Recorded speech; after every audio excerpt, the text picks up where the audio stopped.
ছাত্র জনতার অভ্যুত্থানে হাসিনা সরকারের পতন হলে রাষ্ট্র পরিচালনার হাল ধরে অন্তর্বর্তী সরকার। প্রথম দফায় প্রধান উপদেষ্টা সহ ১৭ জন, দ্বিতীয় দফায় যুক্ত হলেন আরও ৪ উপদেষ্টা। মূলত অন্তর্বর্তী সরকারের কার্যক্রম আরও গতিশীল ও সংস্কার প্রক্রিয়া ত্বরান্বিত করতে বাড়ানো হল উপদেষ্টা পরিষদের আকার।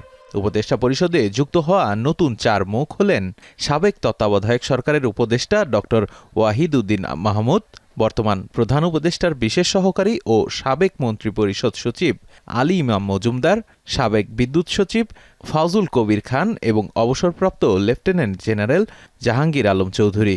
সশ্রদ্ধ চিত্তে শপথ করিতেছি যে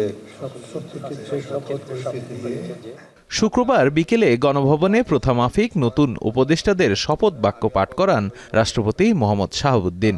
রেওয়াজ অনুযায়ী জাতীয় সঙ্গীত ও কোরআন তেলাওয়াতের মাধ্যমে শুরু হয় শপথ অনুষ্ঠান। বাংলাদেশের প্রতি অকৃত্রিম বিশ্বাস ও আনুগত্য পোষণ করিব। এ সময় উপস্থিত ছিলেন সরকারের প্রধান উপদেষ্টা ডক্টর মোহাম্মদ ইউনূস সহ পুরো উপদেষ্টা পরিষদ।